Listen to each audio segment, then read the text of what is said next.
the family, a sleek car for the open road, or a rugged truck for your weekend adventures, you'll find it here at a price you'll love. Explore thousands of vehicles today at goauto.ca.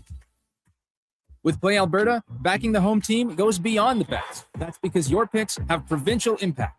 Play Alberta is the only app in the province that puts all revenue directly back into supporting programs and services that Albertans rely on every day. By investing in the General Revenue Fund, every play, bet, and buy made on Play Alberta helps make a difference across the province. Visit playalberta.ca/Gregor to learn more. That's playalberta.ca/Gregor. Must be 18 plus to play. If you gamble, use your game sense. Craving a dining experience that rises above the rest? Head to Summit Restaurant in the Silent Ice Center, just minutes from South Edmonton Common. Savor exceptional house-made pizza, delectable entrees, and expertly crafted cocktails in a stylish, modern atmosphere.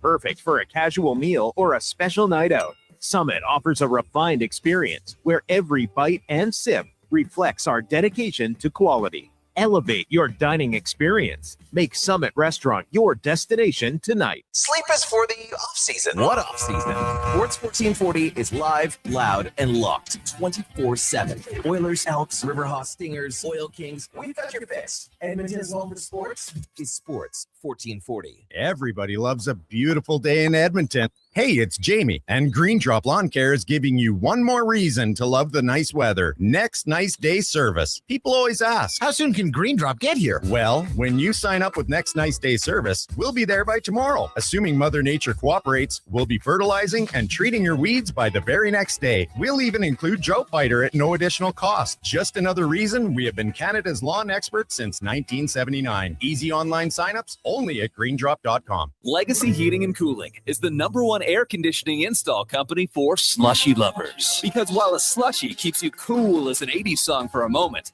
AC from Legacy keeps you cold as ice all season long. A permanent full-body slushy sensation keeping you cold as ice with no payments and no interest for 1 year. Keeping you cool without the brain freeze.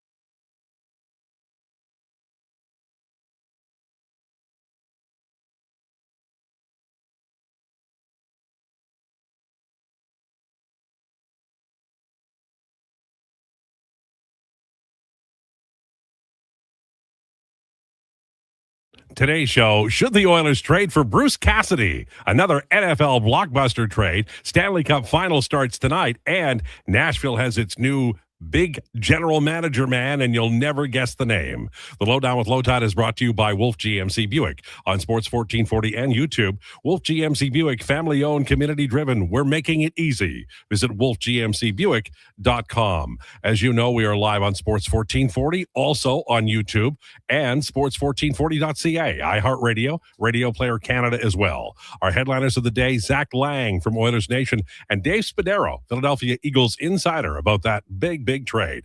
After the show, we're available Apple and Spotify podcasts. We tweeted out on X. We're on Twitter at Lowetide, at JFenwick04, and at Donovan Paulson. You can text or call anytime. 833-401-1440, 833-401-1440. If you call, it'll be something like, hello, yeah, a little busy now. Sure, text, bye. That's basically how it works. Having said that, you are welcome to do it. All right, ladies and gentlemen, there's so much going on. Breaking news everywhere from Nashville and Denver. And, of course, we've got the stories that we read and heard about and talked about yesterday. First, though, the introductions. He watched the movie Obsession on the weekend, and he's been a little jumpy ever since. Ladies and gentlemen, it's Josh Fenwick. Josh Fenwick, everybody. Yeah, that is 110% absolutely true. I was even jumpy yesterday. The trailer looks scary as hell. It was very scary. It is 100% the scariest movie I've ever seen. It made me scared of my own girlfriend. Right. There was a little fear there anyway. Yeah, I mean, obviously there is, but like I was like, if you start doing weird crap, I'm not going to be none too pleased because I was screaming it in the theater. Like that's how horrified I was by the movie. We should do top 10 things you never want to hear your girlfriend say. And one of them is, what did you just say? That's always a good one. Yeah, she did not say that. She felt pretty bad. She felt like she had forced me into going to see the movie because I said I didn't want to go. Okay. Well, Karen loves scary movies and she thinks it's too scary. So yeah. Hey. Was it For just me. like uncomfortably scary? Like what made it so scary? So yeah, it was like uncomfortably scary, but like, is the yelling bothering you? no, Oh. it wasn't really the yelling. It was the weird. It was the fact that the cinematography of the movie was really well done, and the way that they use light on the character of Nikki in the movie is very scary, and it's.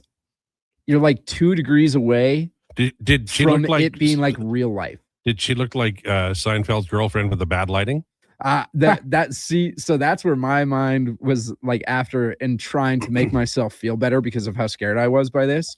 Yeah, it was sort of like that, except it was her face was all like covered in darkness. It wasn't, it wasn't the Festivus episode where she's a two-face. Things were very weird, and the writing I thought was phenomenal, but it is 110%. I will never see that movie again. Well, we'll try to make this show even scarier just to make you feel comfortable. No, that's okay. Okay. He was losing his voice yesterday after the show. So what did he do? He went to soggy Commonwealth Stadium to watch a soccer game for 4 hours. Ladies and gentlemen, youth is wasted on all the wrong people. It is Donovan Paulson, everybody. Donovan Paulson. What a statement that is. It's from It's a Wonderful Life, by the way. Well, Credit where due. I just I have to say, you know what? You heard me losing my voice at the end of the show yesterday, as you pointed out.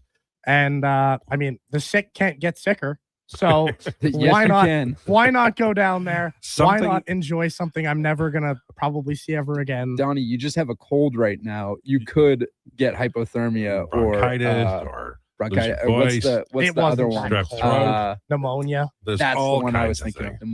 Pneumonia. Nah. So anyway, I went there in 2002, same stadium to watch the women, just as the young Canadian women, just as they were starting out, and they had a storied run that continues to this day. But how did you feel about going and watching what is a spectacular Canadian team on home soil? Well, so full disclosure, I'm not a traditional soccer guy, so I've never gravitated towards there's a soccer game on, I'm gonna just watch it. I always kind of choose other things over soccer. And you know what? After my first genuine in-person experience with it, I loved it. Yeah. It was so much different to watch in person. It's, I mean, like it's exciting. The moments, you appreciate the passes more. Like some of those passes are just spectacular. I believe they call them through balls. Our former intern Liam Peace is probably screaming at the radio listening to me right now, but no, I loved it. It was so much better than I could have ever hoped for. And you watch Canada win 2-0. You watch some exciting moments. It was a blast. Truly, I'm really, really happy I went. I know some of you are probably listening and had tickets to go, and you decided, nah, the weather stinks. A lot of people win. But there was so many people in the stands last night. I think they had the number up on the Jumbotron, 46K. Edmonton represents. Edmonton showed up and showed out. It was beyond impressive to me, the product on the field, but more in the stands. Round of applause for you guys. Like that was unbelievable. Yeah, it's absolutely true. Soccer is huge here. Just I don't know why they can never get it rolling, and I'm not going to ever be critical of the FAF group. They were fantastic. But one day when this city grows by another 100,000, and soccer will land here and it will be a big success. All right. NHL final starts tonight. Josh, we gave our picks yesterday, young Donovan and I. I have Carolina winning in 7. Donovan, what do you have? I had Vegas in 6. So you break the tie. Yeah. I'm Carolina in 6. That's where I land. Yeah. You were always my favorite. Funny. That's what my mom says to me when I agree with her on things. Yeah. It's good. It's a good thing to tell young people. Mm-hmm. It's going to be fun. I'm really looking forward to it. But there's breaking news in the NHL I want to get to because I want both of you to give me your input on this. I have no opinion except what the hell are Colorado Avalanche doing? Chris McFarland, the new GM of the Nashville Predators. Now, does this mean Sakic steps back in, or do they have somebody else in mind? Yes, that is the official reports so far from Elliot Friedman and Emily Kaplan, I believe, is that Joe Sakic is dropping back into the GM role while also still holding president of hockey ops position. So I don't know. I guess McFarland just figured he was maybe a little too long at the McFarland's very bright man. Like, this is a really good hire by Nashville. Yeah. And I don't know. I guess big credit to the Avalanche, I guess, for just him being like, I don't think I want to be here anymore. And I said, all right, you can go find another job. Do you think internally Sakic just wanted his job back? Like, I'm just asking because, some guys are like that. They want to be the hands on the wheel kind of guy. Like, I mean, it's possible. Like the Doors in Roadhouse Blue. Yeah. Sure. I mean, I that could be possible. I feel like that would have been reported at some point by some insider or anything like that. That seems like a thing that's hard to keep under lock and key. I don't know. That Sakic is like, maybe he quietly thought this was the way. Maybe, But I don't know. From what I've read about it and everything, it sort of seems like it was McFarland's idea to just get out of Dodge. Well, he's going to have carte blanche, and Nashville is. They need from what I understand, it's a great hockey town, but it's not a massive city. But they need to have some Stanley Cup playoff success, I think. And this should eventually bring it. They've always had talent there. Just a matter of getting it done. All right, what are your thoughts on it, Donovan? If you can speak. Oh yeah. I'm really surprised by it, frankly. I mean, you know what job he's done in Colorado? It's been a really good job in Colorado. And to me, this just does this tell you that Chris McFarland was just wanting a little bit more control, more power? Because that's what it feels like. Like, why would you leave the Avalanche for the Nashville Predators? Well, there's information we don't have, right? Oh, for sure. That's the obvious story here is what is the information that we don't have? Because to me, I mean, he was only the GM in Colorado. He didn't have the president of hockey ops title. Now he gets both in Nashville. And I look at a guy who, to me, it just screams like maybe he was wanting that more power. Or the slightly bigger paycheck to go from Colorado to Nashville. Like, I'm just surprised because frankly, you'd think you'd want to be competitive and win. But I guess you look at the legacy that the Preds have left behind. They've been really loyal to all their guys. So I don't know. Maybe he just wants to stay employed for 20 years. Who wouldn't want to do that? I think it's even. I just think it's simpler than that. The Colorado Avalanche are a team that has, elevated McFarland and had success. They want to have more success. There was a disappointing year. They're going to change some things out, and it may well have been that they were going to move him to a different position, or Sakic was going to move in anyway. We don't have that information yet, and maybe we never will. But if they were all in on McFarland, he wouldn't be going anywhere. We know that based on the history of the National Hockey League and any other pro sports. You don't let a guy go like this unless you have a very attractive program that you want to institute that doesn't involve that individual. And as we find out, that is Joe Sakic. So the surprise for me is that this happened because I know Nashville asked for permission and were given it, but there must have been some indication because they signed him today. So this to me was fait accompli before today. And people on our text line are giving us a little. Frank said that the Avs are apparently very frugal with their management, and he was one of the lowest paid GMs. So yeah, I guess that's it too. I guess that makes a little bit of sense. If the Avs weren't willing to give him that, pay bump, pay increase, give him the bag, what he deserves, that's fair. The good thing is that we can end these ridiculous Connor McDavid to Edmonton discussions. This is an actual thing that we can talk. When the NHL community gets bored, they just make stuff up. This is a real story that you were following. Here's one that I think we can talk about. I was thinking about old Dutch out there in Los Angeles, Ken Holland, who can spin a yarn, and when he gets an opportunity to talk to Bruce Cassidy, maybe that's a place Cassidy would be willing to go. So my question to you, gentlemen, and I know the answer, and I'm not even necessarily going to disagree with you, is if push comes to shove, understanding that the next 2 years are very important, do you think the Oilers should make an offer of an asset to acquire Bruce Cassidy's rights and then sign him? I would. If you think he's the coach that is going to get you over the top, is going to win you a Stanley Cup, you can't put a price on a cup. So for me, it is whatever it takes. And I think every team in the league would tell you the same thing. And it is such an important position and such an important offseason. If you think that Peter Laviolette's a great coach, but he is, 25% worse than Bruce Cassidy, if that's the organization's thoughts, pay the asset and go get Bruce Cassidy. Like, that's, to me, what you have to do. I don't know what the organization's thoughts are between Laviolette versus Cassidy, but I mean, from my opinion, I think Bruce Cassidy's a way better coach. Not to say that Laviolette's, a dumpster fire or anything. No, but you're right. He is a way better coach. Bruce Cassidy is, in my opinion, probably the third best coach in the league, maybe fourth. So if you can go out and get that guy, already won, has won with star players before, has shown that he's probably the best X's and O's guy in the league, I would do it. Yeah, I would do it all day, every day. Josh, you? Yeah, I even brought this up. I don't know, maybe last week, 2 weeks ago when we were talking about this, and I remember you saying. I said yes, they should trade for Bruce Cassidy because I think they're pretty.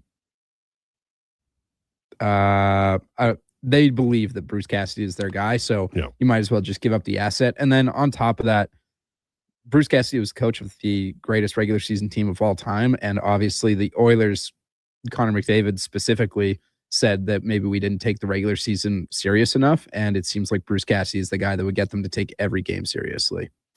LT, this is from Bad Captain. LT, the success of the Riverhawks, do you see any chance of higher caliber baseball coming back to Edmonton, or should we just keep enjoying what we have? I think for two reasons we'll see this level of baseball forevermore, one of which is just the price of travel. The nature of Major League Baseball and their subsidiary farm teams has changed many times over the years. Used to have a rookie ball team in Medicine Hat and A-ball teams in various places, in North Dakota and Manitoba and Ontario. Now the borders are a little bit different. The world is a different place. Security at airports is a different place.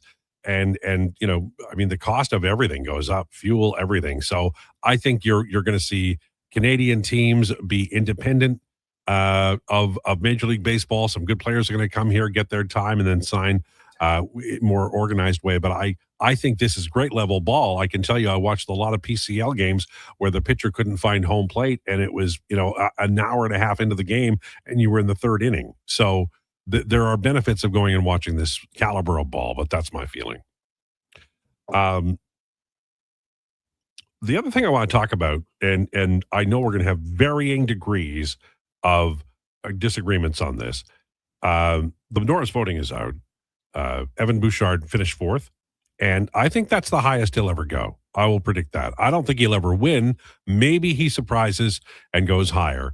But if you look at the age of the voters, and you look at the when the analytics that favor Evan Bouchard arrived, they were mid-career. So this is something that's going to have to take a long time. Younger voters will appreciate Evan Bouchard Jr. in a way his dad was not appreciated by the Professional Hockey Writers Association. I'll believe that always, and nothing can change my mind. And this vote tells me that I'm right. Thoughts? So I would suggest that maybe he finishes third. Like that's where I would have had him in my personal ballot. I think winning, anybody who thought he should have won, to me, it was a ridiculous notion. He had a great season. But, man, if you looked at him versus Zach Werenski, look at the team that he had around him. He led his team in points. Zach Werenski was the man in Columbus, whereas Evan Bouchard was just a really key contributing cog in the Edmonton Oilers foundation. Like, that's when you lead your team versus when you are a contributing factor, it's a little different, right? So, but as for Bouchard, I could see him finishing third, but that's about the tops of it. Like, you're always going to have him being less favored than, whether rightly or wrongly, but regardless of how great his season is, you're probably going to see him falling short of Cale Makar, because there's always that name value boost for Cale Makar. despite, like, for me, Makar, I don't know if I would have had him as a top 3 candidate this season. It's all reputation, though. The thing to remember is that Evan Bouchard Jr. will win one. Maybe he'll win an extra one, but the bias is there. It's never going away. And it goes way back to how analytics was introduced to a lot of the writers, and it pissed them off, and it continues to do so. And so Evan Bouchard, along with the fact that he can play a chaos game, that he pays for that every year, and he did again this year. All right, very quickly, because we have to take a break. Another big trade in the NFL. Eagles trading Brown for picks. We'll talk about this in the next segment and as we go along today. But first blush from both of you, did the Eagles get enough? I would suggest they did. I think this was kind of what everyone thought would be a realistic package. I'm surprised it's a 28 first, not a 27. That would be the only gripe I would have, because 27 is supposed to be a hell of a draft. And I guess maybe this tells you a little bit about the Patriots. They're maybe a little worried about their schedule this year. And I could see them having a Commanders type fall off this season, where you surprise everyone in year 1, and then in year 2, back with Drake May here, not the second year of his career, but the second year of your, presumed window, I could see the fall off. So maybe that tells you a lot about what the Patriots think, and maybe they're concerned. But for me, it's a good trade for both sides. What about you, Josh? Yeah, I'm with Donnie. The first round pick probably should be sooner, but also like the 5th round pick. Let's be honest here, with the whole off the field shenanigans from AJ Brown this year and everything like that, sort of lowers that secondary asset that you're gonna receive in a trade, because you're like, hey, we're taking a little extra emotional baggage in this trade, just so you know. But yeah, I don't mind it for the Eagles. I like it for the Patriots. Drake May, good deep ball thrower. AJ Brown, one of the best deep ball threats in the NFL right now. So having that sort of security blanket, screw it, AJ down there somewhere. That's I think that's where I imagine Drake May's mentality will be through the year. And then on top of it, Vrabel gets his guy back. And as long as they throw him the ball, he should be a good citizen.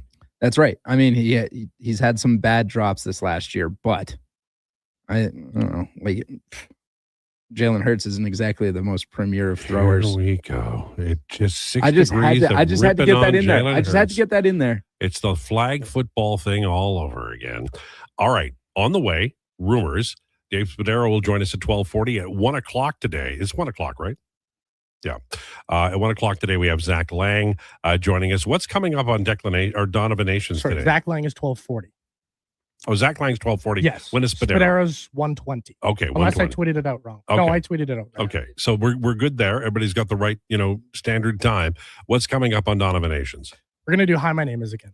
Oh, really? With no deck. We're gonna continue to do Hi, My Name Is. You're gonna do clues, right? Clues. Yeah. Right. I'm gonna give you the 7 clues. Back to the OG again. This time it won't be Drill McGinley, so Josh won't be getting it on turn 2.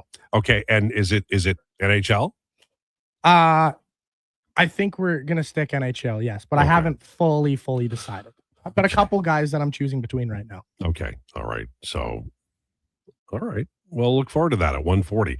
All right. This is the Lowdown with Lowetide on Sports 1440, brought to you by, excuse me, I swear to you, I'm going to get through this week. Brought to you by Wolf GMC Buick on Sports 1440 and YouTube. Hey there, I'm in the Fountain Tire sidecar, making a list of the things I'm doing this spring. 1, saving you money, with up to 20% off select tires until June 13th. 2, water skiing, tricky in a sidecar, but fun. And 3, saving you more money, with mail-in rebates of up to $100 off a set of 4 select tires and $50 off a $150 service with the purchase of 4 select tires. Oh, that's 4 things. Oh well, restrictions apply. Book online at fountaintire.com. Fountain Tire. We're on this road together, Canada. Come for Canada's largest trade shows, the biggest names in entertainment, exhilarating sporting events, and more. And stay for the experience at the Edmonton Expo Centre. Looking for the perfect place to host your next big event? From trade shows to galas, meetings, and concerts, the Edmonton Expo Centre has the space, event expertise, and service to make your next event unforgettable. With over 522,000 square feet of flexible event space, in-house catering, and operational expertise, they bring your biggest vision to life. Learn more at EdmontonExpoCenter.com today. I'm good to go. With Mortgages to Go, you'll be good to go. MortgagesToGo.ca says yes when the banks say no. That's why Alberta has trusted Mortgages to Go for over 23 years. If you need cash and have equity in your home, you're approved instantly, guaranteed. Call 1-888-888-5998. That's 1-888-888-5998. With Mortgages to Go, you'll say, I'm good to go. Attention Alberta construction pros. For over 50 years, Japa Equipment Rentals has been your go-to for top-notch equipment and stellar service. Whether you need rentals or expert maintenance, we've got you covered. Stop by our Edmonton or Calgary locations today. Sleep is for the off-season. What off-season? Sports 1440 is live, loud, and locked 24/7. Oilers, Elks, Riverhawks, Stingers, Oil Kings. We've got your fix. Edmonton's home for sports is Sports 1440. 60 years ago, we started selling trucks as Western GMC Buick. Today, we are Wolf GMC Buick. We're still located on the corner of 184th Street and Stony Plain Road with the same ownership for over 2 decades. Our customers have trusted our family-owned, community-driven business. And for that, we are thankful. If you're looking for a truck or SUV, pop in and one of our seasoned professionals will get you a great deal, hassle-free. Come trust our team at Wolf GMC Buick. Wolf GMC Buick. We're making it easy. Are new McCafe crafted sodas just drinks or something more? Like Sprite Berry Bliss, Creamy Strawberry Coke, and Orange Dream. All swirled with fizzy flavor and topped with silky cold foam. Only at McDonald's. At participating McDonald's restaurants in Canada. The Brick is thrilled to introduce the new exclusive Shaquille O'Neal home lineup of furniture. Each piece features premium Shacopedic memory foam for exceptional comfort, made to be lived in and loved for years. Each piece is built on a strong hardwood frame, offering sturdy comfort day after day. Head to any Brick location and snap a photo with Shaquille O'Neal. A life-size Shaq is waiting in store. Scan the QR code and upload your pic for a chance to win one of 4 Shaquille O'Neal home pieces exclusively at The Brick, saving you more. Up for a ride that truly matters. Join the Princess Auto Ride for Dad Edmonton, where hundreds of motorcycles fire up and roll out together in one unforgettable moment. Enjoy a scenic route, great food, amazing prizes, fundraising awards, and a whole community riding shoulder to shoulder. Collect pledges to support prostate cancer research and awareness in the fight against prostate cancer. Ride strong, ride proud to make a difference on Saturday, June 13th, starting at Blackjack's Roadhouse in Nisku. Register now at ridefordad.ca. Hey, Gary, is that your dad? No, this is Evan, the new sales rep I hired. Oh. First impressions matter, but when hair loss takes over, it can feel like you're not being seen for the maverick you truly are. Hi, I'm Dr. Vance Elliott. At Advanced Hair and Skin Surgery, we know that hair loss is more than just a cosmetic issue. It's personal. Let's discuss all the cutting-edge options available so you can make a great impression every time. Book a free consultation today at drvanceelliott.com.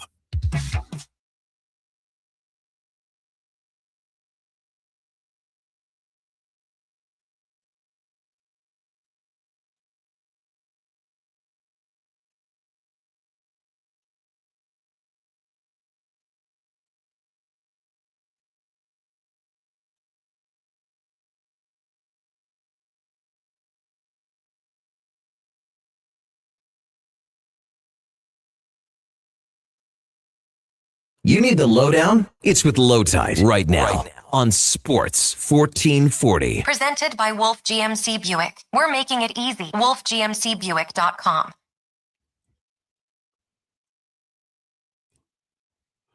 This is the lowdown on Sports 1440 for Wolf GMC Buick. Check them out at wolfgmcbuick.com. 1225, another rainy day in Edmonton. This is June. You can't really get mad about June being June. We need the rain. It's already greening up, big time. I love walks in the rain and then walks like an hour after the rain stops. At some point, maybe today, the sun will come out, give it like 20 minutes, and go for a walk. You will love it. You absolutely will love it. Take your little dog with you. Dogs like to sniff everywhere. Get the news and the sports from the dog land around the neighborhood. It'll be a really nice, like 7 o'clock thing to do tonight, and something to look forward to too. All right, it is time for Rumors, brought to you by Harley Davidson of Edmonton. Speaking of, join them this Saturday from 11 a.m. to 2 p.m. for their dog adoption event with the Paws Up program. Meet adorable dogs and find your new best friend and grab something on the barbecue starting at noon. Only at Harley-Davidson of Edmonton on the Yellowhead Trail at hdedmonton.com as well. I have 2 dogs. They're both getting older. You do reach a point in life where you go get another dog because the dog's going to last 15 years. Cats are 20. And you can't credibly convince yourself that you will be able to look after that, little part of your life for the amount of time that you have. So that's where I'm at. I'm contemplating not having a dog in the next few years. That's a lovely sentiment at all. We thought about that when my childhood dog passed away. Yeah. Bailey, lovely bloke. I think we had no dog for, we put him down at the beginning of spring break in 2020. We had no dog for 4 months. Right. And then much to my dad's dismay, we got another one. Yeah. And that's Morgan, who we have now. And I know Morgan, there was an accident with Morgan. Yeah, last summer. She had taken her own nails off. She seems fine now. She's a little wigged out that soon my brother's moving out of my parents' house, and then there will be no kids at that'll home, be a shock. and yeah. it'll just be mom and dad, which means in the entirety of the time we've had her, she'll go from 4 people in the house to 5 people in the house to 4 to 3, and then she'll go down to 2. She'll miss. They suffered. Dogs suffer when people go away. The most normal she is when all 5 of us are in the house together. Yeah, no, that's a good moment for them for sure. All right. Predators have hired Chris McFarland as president of hockey ops. We've been talking about this through the entire show. It's such big news and it just happened. So we want to give it a little bit of air in this particular segment. Joe Sakic will take over, the previous role. Did he win the cup, Sakic, and then give the job to McFarland? Yeah. So upon a quick Google search, yes, Joe Sakic was the GM when they won the Stanley Cup, and then later on that year promoted McFarland to GM. So this is what, we're just getting stuff on the fly here, but it may be that ownership is restless and they want Sakic back in there, or Sakic might just want to get back, or, as was mentioned on the text line via our friend Donovan here, maybe the ownership is just too cheap and wanted to cut out a position, and Sakic will handle all the roles. McFarland moves on and they save a salary. You can't discount that anytime an owner is involved. It's a big move, though, for Nashville, and I think a net positive for both organizations because Sakic did a really good job. Zach Werenski has won the 2025-26 Norris Trophy. Werenski, there's a lot of competition. Cale Makar is always there. Rasmus Dahlin, Evan Bouchard was also in photo, but nowhere near winning, and I doubt very much whether he will. Werenski had a great year. There's no doubt about it. He faded down the stretch. The entire team did. They had some injuries, but I don't think anybody can get too upset about Werenski, although our text line is. Donovan got everybody angry. What I said was Bouchard, for me, he could win the Norris Trophy any of these years. He won't because of the voters and how they feel about analytics. Based on analytics, I think Evan Bouchard is a worthy winner, even if you take, some of the unusual moves that occurred early in the season when, the eye test was all over him and fans were upset. Evan Bouchard, as an entire canvas of the year, I think would have been a worthy winner. But you can't discount what Werenski did in Columbus, and so I have no quarrel with him winning. You, however, basically said Werenski rules and Bouchard drools. And the text line caught up with you and bit you right in the ass like a big old chihuahua. For those of you who still don't agree that Zach Werenski should have won the Norris Trophy, I'll just simply put it this way, okay? Zach Werenski led his team with 81 points, to which most of you are looking at, Bouchard had 95. Yeah, okay.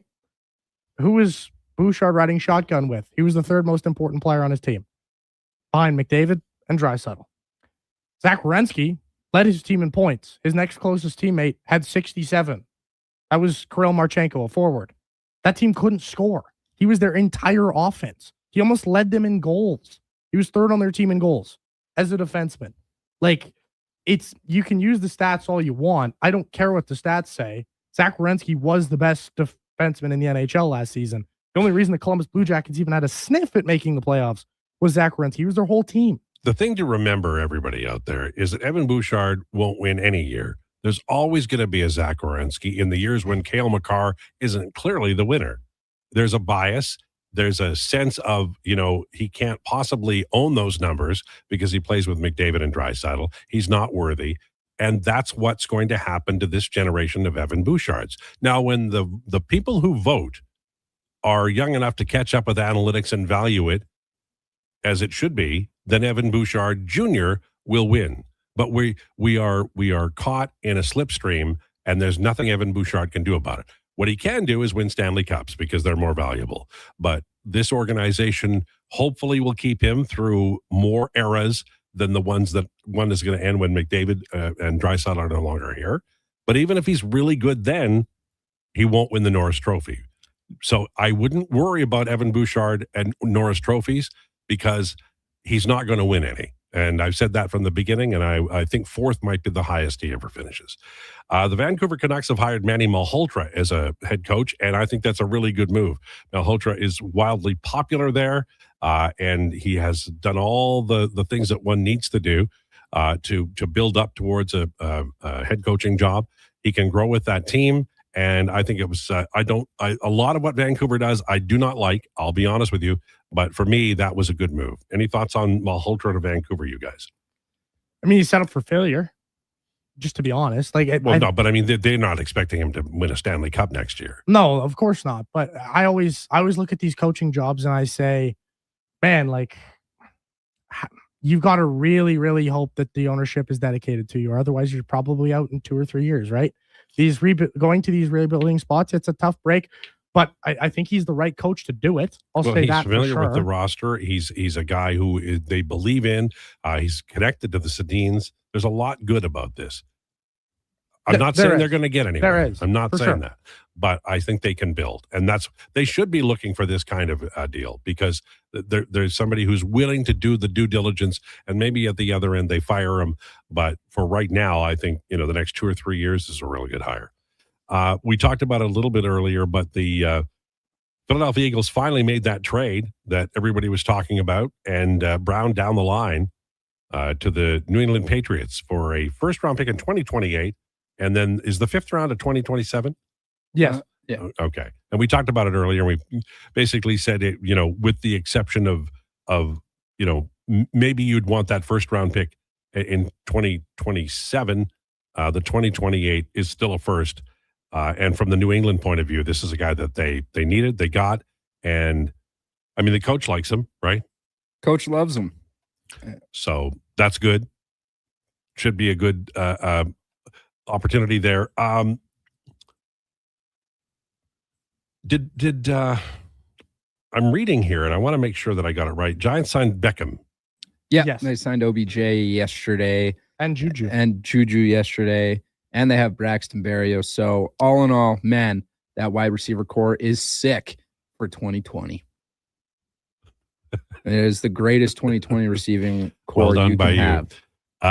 If you were looking with the Eagles making their move, Giants making a move, does the power base in the NFC East change? Maybe. I think we can expect a fallout from the Eagles. I'm not saying that AJ Brown was such a huge pick. I just think Saquon's gotten older. I don't think they're fully sold on Jalen Hurts. I'm not trying to but he's an older player now. But he's older. He has the shoulder injury history now, and his deep ball's not there. I really like Devontae Smith's game, but I think Howie's aggressive. They'll make a move if it's not right. I think the Commanders will come back in a bigger way this year. I think last year there was no Jaden McDaniels, but even when he was playing, Jaden Daniels. Sorry, I was thinking of two different Jadens. Jaden Daniels, I think he'll come back in a bigger way this year. Injured, but even wasn't that good in the games he played. I always have hesitancy believing in the Cowboys. Didn't they go? They went 8-1 last year, didn't they? perfect 500 in a 17-game season. Yeah. That is disgusting. So, yeah, listen, you know, you're like, never going to get me to stop you talking about the Dallas Cowboys. Yeah, it's just bias on my part. I hate the Cowboys. So, like, it's hard for me to be look at them and be like, oh, well, they're going to win 12 games next year because the Eagles got rid of A.J. Brown. Like, no, I don't think so. No, I agree with that. I don't expect the Eagles. They're going to go through. They're going to morph. I think by the time they're in a deep playoff run, they'll have a different quarterback. Yep, I agree. Maybe maybe the Rams will trade away Ty Simpson to the Eagles. There you go, guys. 15th overall pick in the draft, just so you know. Well, maybe the 2028 pick from the Pats ends up being part of a trade. 2 more seasons of Jalen Hurts? I don't even know if that's going to be the case. Well, I think this could be his last year. Well, we'll see. I mean, you could trade the 2028 pick before 2028. You could, yeah. Sorry. We're running late now at this point, so I'm not even going to broach any farther on what's left on his contract or anything like that. Yeah. All right. So on the way, we've got a very busy show, and I want to make sure that we get it all right because I have a tendency to forget things. On the way, Zach Lang from Oilers Nation. That's correct? Mm-hmm. We're going to talk to him about. I've got some questions about Darnell Nurse I need answered. Mr. Lang has graciously agreed to pass them, pass his opinion on to us. Dave Spadaro will join us at 1:20. Philadelphia Eagles insider. We're going to talk about that trade and the Eagles and some of the things we've talked about at the quarterback position. And they are getting a little older, and they've shored up some areas, but there's obviously always holes in a football roster, and that's all straight ahead. Donovan Nations. Hi, my name is ... at 1:40 today. Stay tuned for that. All right. This is the Lowdown with Lowetide, brought to you by Wolf GMC Buick on Sports 1440 and YouTube. Who's that working on the underground utilities over there? All-Star Construction, that's who. What about the street lighting? Yep, All-Star Construction. And directional drilling, hydrovacking, neighborhood renewal, and telecommunication work? Yep. Since 2009, All-Star Construction has been doing all that and more, shaping and building Edmonton communities for land developers all around Edmonton. That's what All-Star Construction is all about. When thirst strikes and your energy begins to fade, one hero rises above the rest. Introducing the Superpower Smoothie from Booster Juice. A bright sun-charged burst of mangoes, bananas, and blue spirulina. An out-of-this-world smoothie, just in time for the new Supergirl movie. Discover your power and channel your inner superhero. Fly into your local Booster Juice and experience it for yourself today. And see Supergirl. Only in theaters June 26th. Are you looking for safe and reliable transportation solutions for your wedding, corporate retreat, or golf trip? Look no further than Silent Rides, Alberta's premier charter bus company. Whether your group is big or small, Silent Rides has you covered. We offer 3 different sizes of units to cater to your needs, and we provide first-class service at affordable rates. Get your quote today. For more information and to request a quote, contact sales at 877-748-0991 or visit silentrides.ca. 60 years ago, we started selling trucks as Western GMC Buick. Today, we are Wolf GMC Buick. We're still located on the corner of 184th Street and Stony Plain Road with the same ownership for over 2 decades. Our customers have trusted our family-owned, community-driven business, and for that, we are thankful. If you're looking for a truck or SUV, pop in and one of our seasoned professionals will get you a great deal, hassle-free. Come trust our team at Wolf GMC Buick. Wolf GMC Buick.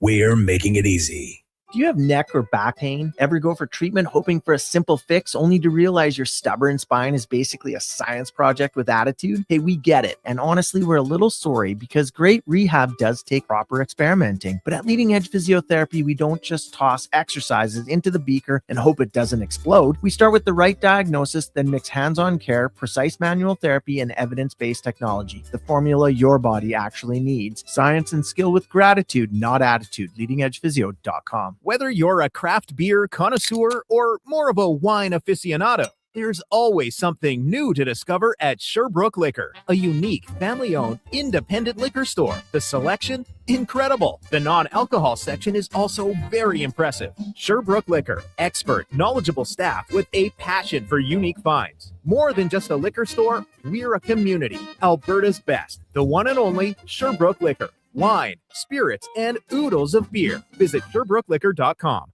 The Lawnmower Hospital. You've enjoyed a long winter with your Ego snowblower, but now it's the time to get ready for spring. Bring your summer Ego equipment in for service. Or if you're looking to add to your lawn care fleet with new mowers or trimmers, Ego has a wide selection of products to fit every season. Ego also has the powerful wet-dry vacuum and pressure washer to make your cleaning and lawn care a breeze. We're more than repairs. We're more than mowers. The Lawnmower Hospital.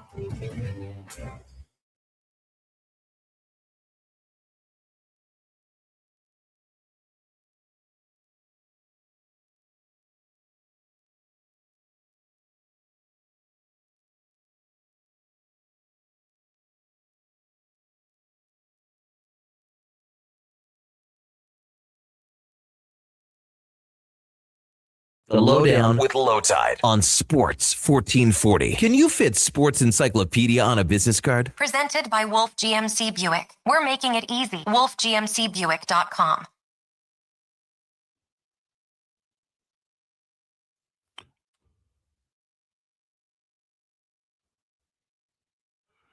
This is the Lowdown on Sports 1440, brought to you by Wolf GMC Buick. Check them out at wolfgmcbuick.com. 12:42, rainy day in Edmonton. We need the moisture. Sun's going to come out soon. Don't worry about that. You'll be swearing at the mushrooms on the lawn. Lickety split. Maybe 2 weeks. All right. We're now joined by our friend Zach Lang from Oilers Nation. How are you? T, how are you? I'm Doing good. good. LT, how are you today? I'm very well. Are you enjoying the rain? Yeah, I'm loving it. Not loving the leak in the bedroom at Chateau Lang right now. Got to deal with that. But otherwise, I'm enjoying it. You know, we really needed this rain, get all the pollen and all the dust down. And hopefully everything will be nice and luscious and green in June. Is it in a corner or is it right in the middle of the room? It's kind of in a corner. It's kind of in a really awkward spot. So I live in an older building that was built in like the 70s. So I think there's a crack somewhere on the outside. So now time to crack the whip on the condo company. Yeah, it's just, the weather and buildings. It's not conducive to long-term relationships. It just isn't. All right. I appreciate you coming on. I have a question about Darnell Nurse. And it goes something like this. People will say, Nurse is incapable of delivering consistently at 5-on-5 or any other area because of the chaos in his game. And he does have that. But I've always felt that when he had a capable partner, he's done well. And as an example, over the last 3 years, he hasn't played much with Evan Bouchard, about 318 minutes, but they have a 61% expected goal share and a 58% actual goal share.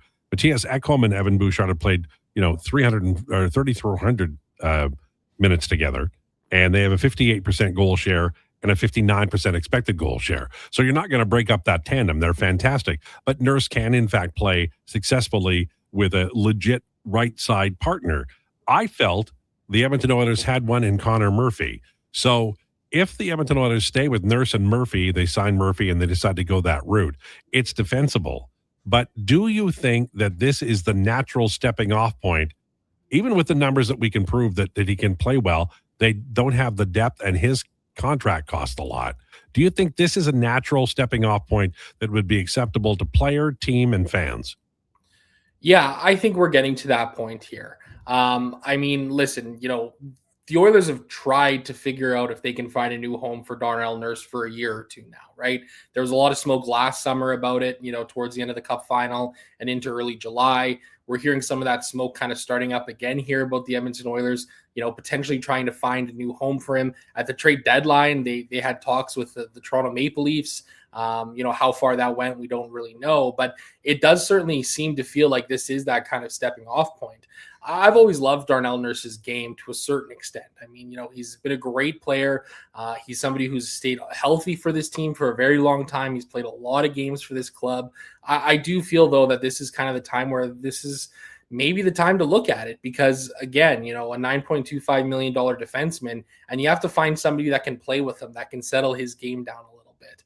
And especially with where the Edmonton Oilers are right now, salary cap wise, I wonder if it makes sense.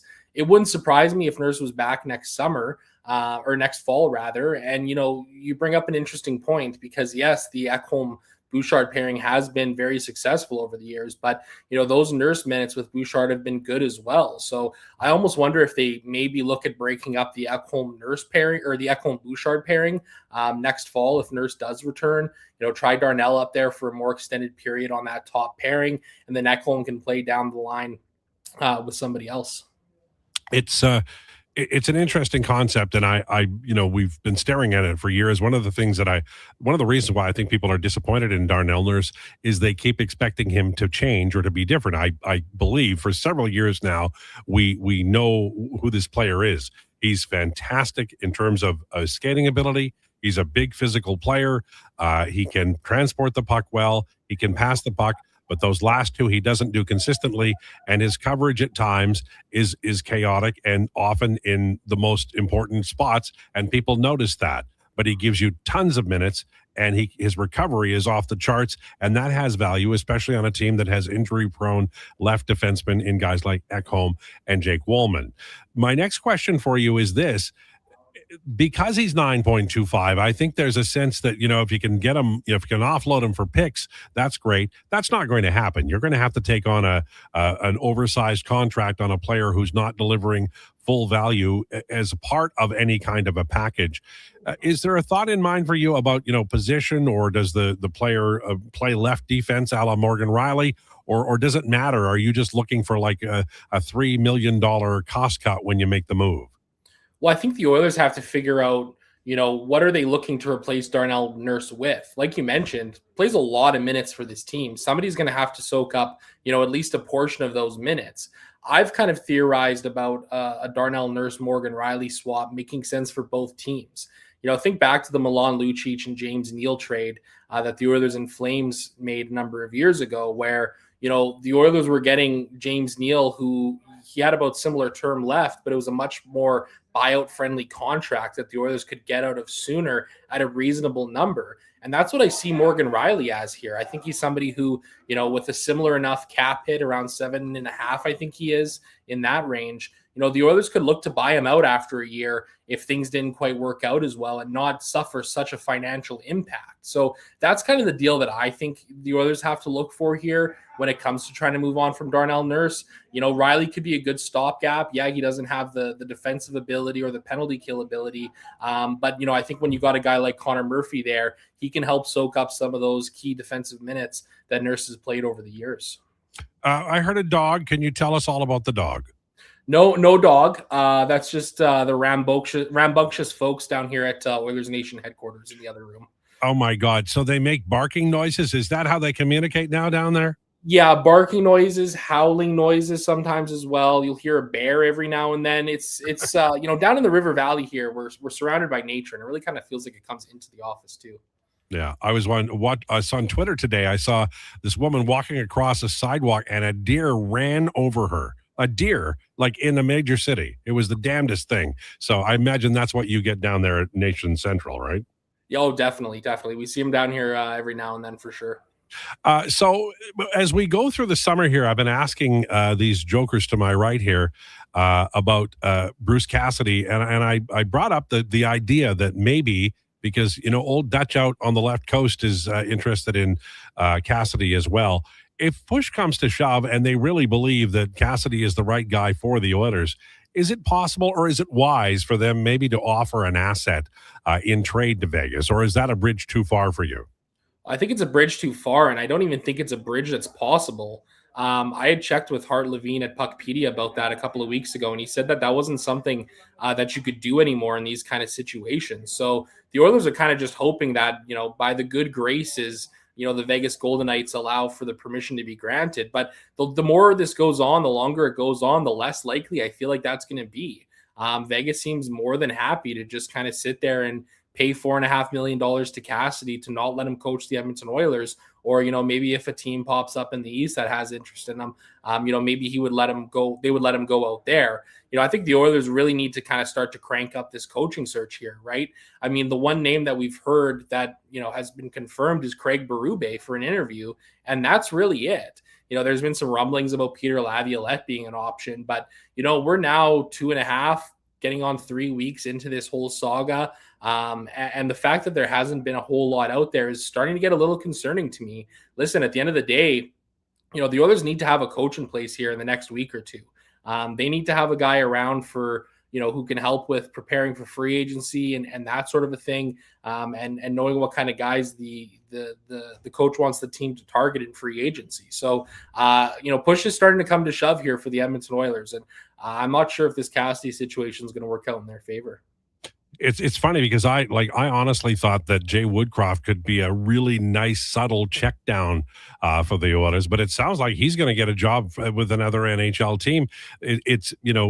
I think Cassidy is an exciting option, but after that, the excitement level drops off mightily, and we get back to the idea that Chris Knobloch's exit was without having a sure thing was interesting, but maybe this becomes a struggle should the Cassidy option not be there. Absolutely. I mean, the Oilers are not in a good position here whatsoever. I don't even necessarily think that they wanted to fire Chris Knobloch. I don't think that they were completely married to that idea. And I think they were just wanting to have a conversation with Cassidy just to kind of gauge Cassidy's interest and how he saw the team and then make a decision from there. And the fact that, all of this got leaked the way that it did, put the Oilers in an awkward position. I mean, at that point, you can't bring Chris Knobloch back. You got to let him go. You can't be stringing him along the way that they could have if they'd not done that. And, now with Vegas not wanting to play ball on Cassidy, you're right. It's becoming a difficult situation for this team to be in. And I'm not 100% convinced that Cassidy is like the best option or the quote unquote savior that this team needs as a head coach. I think there's some other good options out there as well. Like Laviolette's probably my number 2. I think Bruce Boudreau would be an extremely fascinating option if he was willing to come behind the bench here once again. It seems like there's a fairly significant drop off there. Of course, there's options like young up and comers, first time head coaches, but they did that 2 times in a row here with Jay Woodcroft and with Chris Knobloch. And it certainly seems like they want the more truculent style of a head coach, a bit of a harder head coach here than what they've had in the last couple of years. All right. So what are you looking to do? I know every day I sit down and I go, okay, what can I write about? What am I looking forward to? But I know that everything I plan could be set aside as soon as the Oilers announce a media avail. So I'm sure you're in the same position. But what are you looking forward to looking at here in the coming days? I think the biggest thing for me is just starting to really hone in on this free agency class. I'll be having something going up on Oilers Nation later today or tomorrow morning, looking at some of the top free agents available that could be fits for the Edmonton Oilers. Of course, there's the draft coming up, which is always an exciting time. Not so much for Edmonton Oilers fans considering the lack of, but that's something that's worth keeping an eye on here as well. And then, of course, just starting to see what's going on in the rumor world. And this is the time of year where that stuff really starts to kick up a notch. And then, of course, you've got all the interesting Gary Bettman stuff going on now about potential succession plans for him as the NHL commissioner. So, certainly keeping the news cycle flowing well here into June. Good stuff. Thanks for this. Appreciate it. Hey, thanks for having me. All right. There you go. Zach Lang, Oilers Nation. Always a fine guest. Great opinion. I was interested in his opinion about Cassidy. Not just that the delay is distracting, but also that it felt like, he would be possibly at least as happy with Laviolette. And that so far, the individual I've talked to, that has been not necessarily the case. So interesting times. We are certainly living in them. Okay.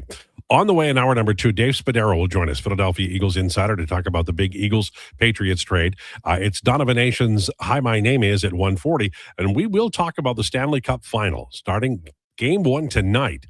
We'll break it down for you in the first segment of hour number 2. This is the Lowdown with Lowetide, brought to you by Wolf GMC Buick. It's time for an update with Donovan. This is a Sports 1440 update. This Sports 1440 update is brought to you by Sean Cunningham of Remax Real Estate. Get the home team advantage for your next move in the Edmonton area. If you're thinking about buying or selling a home, call or text Sean directly at 780-265-0165. Game 1 of the Stanley Cup final getting underway tonight as the Canes hosting the Golden Knights. The Preds have hired former Avalanche general manager Chris McFarland as their new president of hockey ops and GM.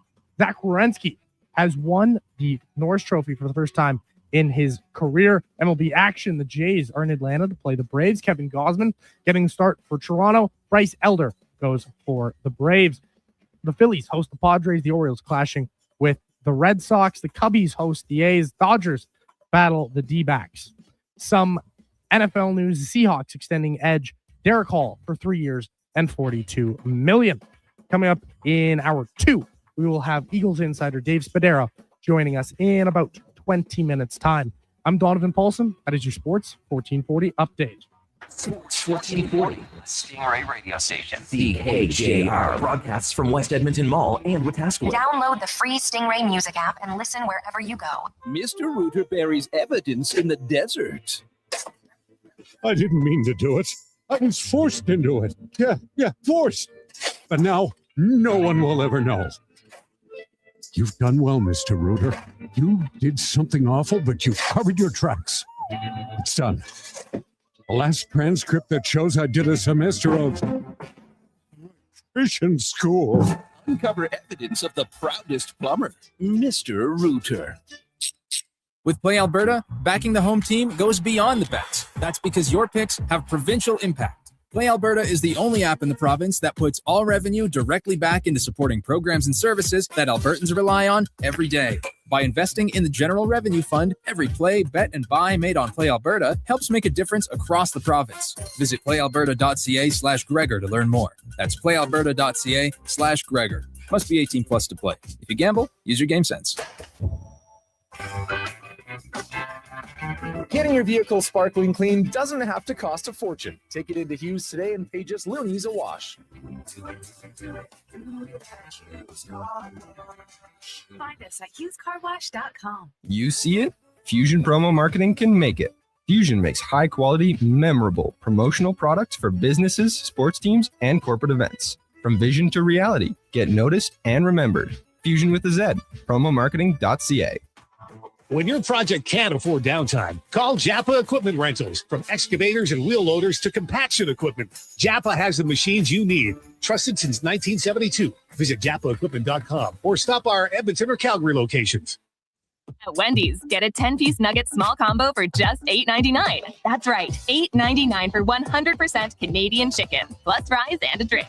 That's just good Nuggenomics. Only until June 14th. In restaurant at participating Wendy's locations. Taxes extra. Rev up for a ride that truly matters. Join the Princess Auto Ride for Dad Edmonton, where hundreds of motorcycles fire up and roll out together in one unforgettable moment. Enjoy a scenic route, great food, amazing prizes, fundraising awards, and a whole community riding shoulder to shoulder. Collect pledges to support prostate cancer research and awareness in the fight against prostate cancer. Ride strong, ride proud to make a difference on Saturday, June 13th, starting at Blackjack's Roadhouse in Nisku. Register now at ridefordad.ca. Cougar Creek Golf Resort is now open and in great condition. Experience our championship-length golf course, surrounded by trees and rolling terrain, and only minutes from Edmonton. Book a tee time today. Go to cougarcreekgolf.com and click on golf.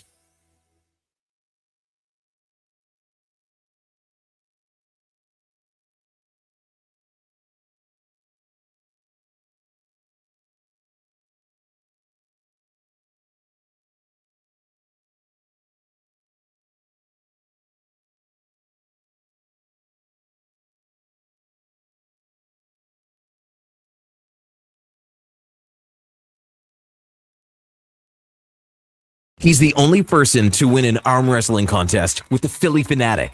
The Lowdown with Lowetide, now on Sports 1440. Presented by Wolf GMC Buick. We're making it easy. WolfGMCBuick.com.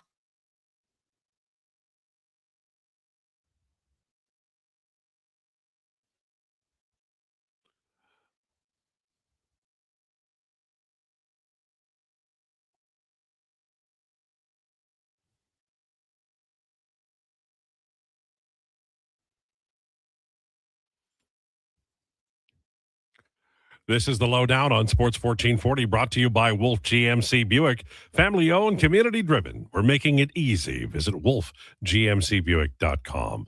We have a very busy hour. Dave Spadaro, Philadelphia Eagles insider at 120. Donovan Nations, hi, my name is hockey player. Don't know if he's a current hockey player or a retired one. He's going to be retired. Going to be retired. Okay. By the time we do the segment, or he's long retired? I don't know. Maybe he'll be retired in the next 5 minutes, but I think he's already retired.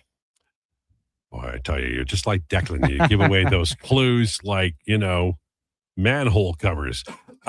So in this hour, I want to talk a little bit about the Stanley Cup final. And it's interesting because, both of these teams have won Stanley Cups in this century.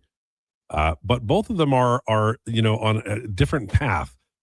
Carolina is, and they have absolutely tried to acquire a super duper star and, sign that individual, have them play there. And it hasn't happened. And the nature of their roster is they have terrific players, but no one you would consider among the top 5 in the National Hockey League or top 10 in the National Hockey League. And Vegas is, they're sort of like New York Rangers West in that they love name players and they acquire them each summer or at the deadline and they sign them. And then even if they have a contract, if they're no longer useful to them, they cast them aside. I would suggest to you, gentlemen, that the Vegas Golden Knights template is the one all hockey fans secretly wish their team would employ. And by that, I mean, it is absolutely balls out. There's no consideration for, the individual. We're trying to win. Did that guy, is he worth $4 million? No. Well, we're going to get rid of him. He doesn't have he's got a no movement clause. To hell with that noise. We're trading him. And if you want to survive in the cap world, dumping major mistakes in terms of cap dollars is a hell of an asset or a hell of a trigger or arm of the team to have. And I think it gives Vegas a big advantage. Do you agree? Yeah, I agree. Having a super duper star, someone you can lean on at times. Right. And also if he doesn't work out anymore, you just make his life miserable until he agrees to be traded. Yeah. It's not like you're building friendships for a long time. Especially the Golden Knights in particular. Yeah, that's what I mean. That's what they do. But I think fans secretly wish their team did that. Oh, yeah. Everyone, it's the same thing that we say about Matthew Tkachuk or what was said about Corey Perry or any of these guys, right? Is like, oh, man. Well, you hate it when it's not you, but when it's you, you're like, oh, yeah, this is great. Like everyone else can kick rocks. Right. And so it's like Vegas Golden Knights are Jack Nicholson saying you can't handle the truth. We do the job that you don't want to think about. Yeah, exactly. Right. That's a great metaphor for that, I guess. I was going analogy, but I wasn't. Analogy. Totally that's sure. The word I was looking for. Okay. What about you, young Donovan? Well, having superstars is, I think it's the formula, right? Like you got to have a superstar for me to win. But Carolina's in the final. Okay, but no, I think the Vegas template is right. I think you get great players who are impact players, and they usually are superstars. And then the moment they are not as good as their $9 million contract warrants, you find a way to get rid of them, even if they're angry and their agent is spewing publicly angry words towards you. I would just suggest, who are the 2 last teams to win without a superstar? Just straight up. Well, I would have to look at it. One would be the St. Louis Blues, probably. That was a lucky run. That was a lucky run. Yeah. They had really, really good players. I would say better than this Carolina Hurricanes team. I'd say they have three players I would have taken on that St. Louis Blues team over any single Carolina Hurricane today. There weren't. Are you including Jordan Binnington in that? No. That is 2019. That is Alex Pietrangelo. Yeah, that makes sense. Best player on that team by a mile. Ryan O'Reilly and Tarasenko. Oh yeah, Tarasenko's. And with Bennington, they were up the gut. They had a star winger, and they had great goaltending, defense, and center. At the top spots. Yeah. But I think that if we're starting a franchise and we're saying, are we going to be like Carolina or be like Vegas? I think most teams, the fans of teams, would want the Vegas template because they will do. And I think people go there thinking that I'm going to win a Stanley Cup. I'm going to Vegas, going to win a Stanley Cup. They're gonna. I can't think of another phrase to say, and the one that I'm thinking of is vulgar. So they're going to make life miserable. If I'm not productive, they're going to find a way to get me off this team, even if I don't want to go.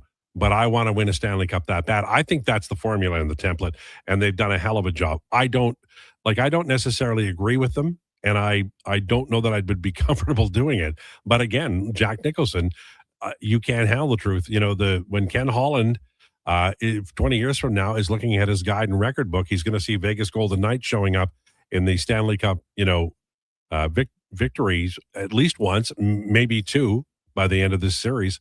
I think Carolina wins this series because they've got really good depth, and I'm thinking that the goaltending will decide this, and I've decided that I think Carolina will get better goaltending. I don't know if that's true. It's been so inconsistent on the Vegas side, but really they did, when push comes to shove and they changed the coach out, that unlocked as well, and it really has benefited the Golden Knights. So would you say the second latest team to win a Stanley Cup would have been the Carolina Hurricanes in 05-06?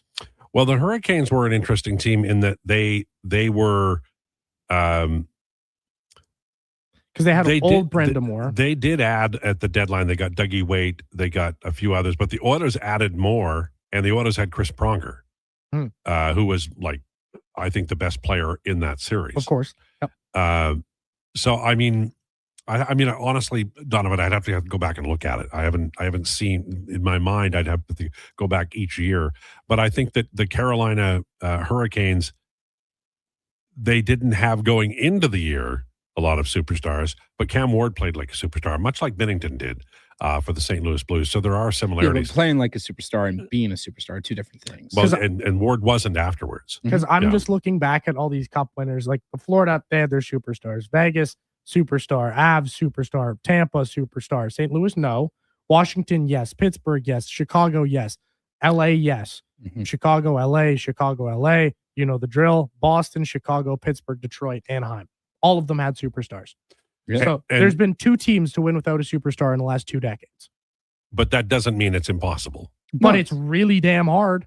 Sure. It's so any team with a superstar automatically has a better chance. This Carolina team, I would argue they've probably gotten a little bit lucky in the path that they've had. But the other side of it is the point that I wanted to make is getting the superstars is one thing, but having the balls to just absolutely dump them when they're no longer useful. Let's apply Vegas Golden Knights workage, and I know that's not a word, to the Edmonton Oilers. How many players on this team this summer, if the Vegas Golden Knights used their template or the Oilers used the Vegas Golden Knights template, would be gone this summer? Because no movement clauses mean nothing. Your tenure with the team means nothing. Did you deliver, and can you deliver on the price you're paid on the cap? How many players would be gone from the Edmonton Oilers roster? Probably 4. Wallman's gone. Wallman would be gone. Trent Frederick would probably be gone. Frederick would be gone. He would have been gone at the trade deadline, probably. Tristan Jarry would be gone. You could argue maybe Darnell Nurse. I see where the argument comes for that because he was bad most of the year. However, you got Connor Murphy and he started playing well. Yes. So that seems like a simple addition. Also, you can't trade both Wallman and Nurse. No, you can't. Yeah. No. So, but you could argue. I think you could argue safely 4 players. It's just up to preference, really. What about Nuge? That's you could argue it. I don't know. Gregor had but we're doing the Vegas thing. Yeah. Here. Gregor had the good point last week, I think, about Nuge has never been a 5-on-5 guy. No, he hasn't. Not a scorer. Yeah, it's just the way it is. It's like as a point producer, he's never really been that on 5-on-5. Complimentary offensive player. But you're also being like, oh man, I don't think you trade away a piece that's that important to your power play. Would Vegas? I don't think Vegas would. If he does a lot on the power play. If you had the historical best power play in NHL history, I think you have to look really long and hard about like is trading a guy who's not the best 5-on-5, but is such a huge contributor to our, again, historical best power play, worth it for, bringing in Vasily Podkolzin or something onto that power play. See, I look at the Oilers, and if I apply what the Vegas Golden Knights do, Vegas would start right at the top. Obviously, McDavid, Draisaitl, and Bouchard aren't going anywhere. No. But after that, I think Hyman stays, but he does have injury issues, and he is 33. So that's somebody you've got to look at, maybe not this year, but very soon if you're doing the Vegas thing. I think Nuge is on the clock. Frederick is gone. Podkolzin stays. Janmark doesn't get to come to camp. No, but I mean, this is the Vegas model. Yep. With Matthias Ekholm, I think he plays another year, but they'd be really wary of him next year because he's again getting older. With Wallman, I think he gets dealt this year, maybe Nurse next year. Bouchard stays. Connor Murphy, I think they signed. Jari's gone. Yeah, Jari would be gone. Right. So that's at least 4, as Donovan's number was 4. Yeah. I think you could make the case. And I think most Edmonton Oilers fans think that way. Would you keep Kapanen? I like I guess he's a free agent, so it doesn't matter. Yeah, but I'd sign him. I like him. I know he only plays well with Leon, but he plays well with Leon. Yeah. Especially when it's one of your superstars and you have someone that complements him so well in Kasperi Kapanen, big energy guy. Right. And then if as Donovan's favorite Ike Howard gets better, maybe he takes a spot on the Draisaitl line. Yeah, maybe. No response to that, Donovan? No, I'm responding to a text here. You're making somebody else mad, are you? It's just a heated back and forth between myself and Matt, the promo guy, Oh. about Evan Bouchard versus Zach Werenski. Well, Zach Werenski had a great year. I don't think I do not want to take away from Werenski's year. I think that would be, and anybody who voted Werenski number 1, I'm going to go, hey, yeah, you know what? He had a fantastic year. I faded at the end, but Bouchard wasn't any screaming hell at the beginning, certainly visually. Nick in Grand Prairie says, also LT, Patrick Lane, 1x1, sign me up. I would not go that route. I like Line a lot on the power play, but I think they're going to roll 4 lines. And what line are you going to put Line on at 5-on-5? You want to outscore at 5-on-5. What line are you going to put Line on? Patrick Line is maybe the last player I would look to add. Well, I like him, but I don't like him for the Oilers. I hope he finds a job somewhere. If I was a team, funny enough, if I was a team like the Columbus Blue Jackets who needed to score goals, I'd maybe consider it. If I was the Oilers in the situation where I don't think goal scoring is really the issue and I'm more looking to improve defensively, then I have no interest in Patrick Line. I just think there's games where he'd be benched except for the power play. Well, exactly, right? Like that's the thing with Patrick Line is if you need goals, he's a good buy low. If you don't need goals, like the Oilers don't finish top 5 in goals for last year, right? I know you can argue that the 5-on-5 play wasn't amazing, but to me, it's just this is a player you want for your power play to give you an extra boost there, and for the Oilers, it's not really an issue. Yeah, they already have guys who threaten to be one-dimensional. Not to be rude or anything, but young Ike Howard is not, he's not a complete player. He just isn't. And so, and you've got guys who don't back check already. Now, the coach may change that, but I just think Line A would be a distraction to this team in a way they don't want to have. That's fair. I would argue maybe he's grown up a little bit, and I think he's shown that himself in some of his comments over the last couple of years. So I don't know if he'd be a distraction personally. I just think he would be not the right fit. Well, I'd rather have Jesse Puljujarvi. I'm not saying Jesse Puljujarvi belongs on this team, but I think he would do more things that would help the Oilers and what they need than Patrick Line. And I know he's been in Finland, and I know he has hip problems, but I'm not really a Line A guy. I hope he finds a job. I just don't think it should be in Edmonton. I hope the best for him. Just, not here. Perplexed Oilers fan, I kind of disagree. I think Nuge can produce, but not with McDavid so much. Nuge plays very well with Hyman and also Podkolzin. Yeah, we talked about this yesterday, and I think Nuge on a third line against the soft minutes would be he's never had that. One of the things that drives me nuts about the Oilers when they go McDavid Draisaitl is they ask Nuge to be a two-line center. That means he's playing tough competition, and they're asking him to outscore. He's always been a complementary offensive player. So when he scores points, it's when he's playing wing with Leon or he's playing with Connor McDavid, or back in the day when he played with Hall and Eberle. But he was always the complementary offensive player who had a defensive conscience. So when you put him on the second line and you don't give him McDavid or Draisaitl, you're setting him up for failure. Not fair. Third line, I think he'd have a much better chance. All right. Busy show, fun show. On the way, Dave Spadaro, Philadelphia Eagles insider. We're going to talk about the A.J. Brown trade to the New England Patriots. What they got, was it enough? We'll talk about how it's lining up for the Eagles here as they, get ready for training camp and another season. We'll talk about the quarterback situation, all that and more. Also on the way, Donovan Nations. Hi, my name is at 1:40. This is the Lowdown with Lowetide, brought to you by Wolf GMC Buick on Sports 1440 and YouTube. Say hello to your new favorite drinks. Introducing new McCafe Refreshers. Icy cool, undeniably refreshing, and available in 3 flavors. Strawberry watermelon, mango pineapple, and blackberry passion fruit. Only at McDonald's. Wondering what you can afford? Let Go Auto do the math with our free car loan calculator.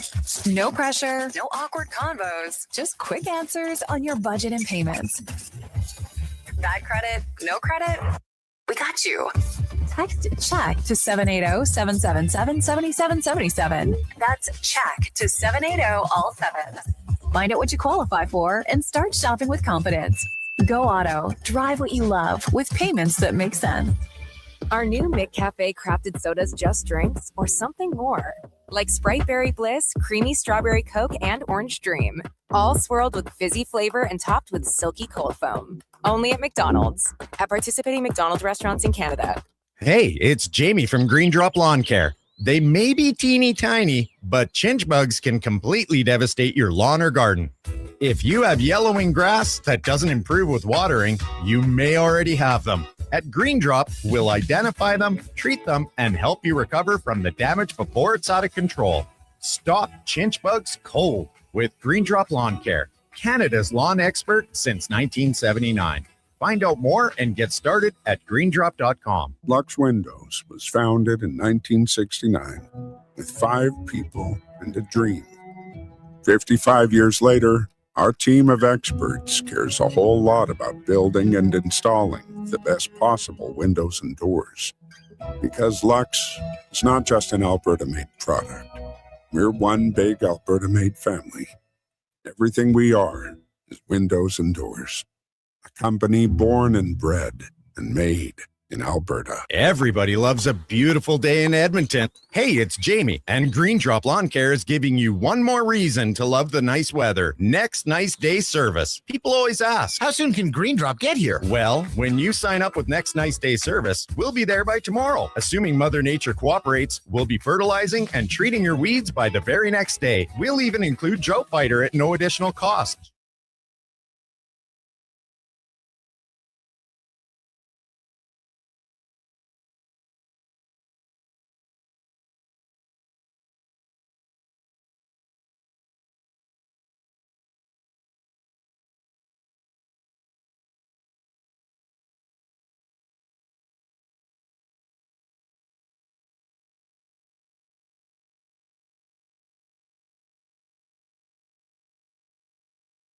Breaking down the fine art of sports, one rep at a time. The Lowdown with Lowetide. Thanks for checking out Sports 1440. Presented by Wolf GMC Buick. We're making it easy. WolfGMCBuick.com.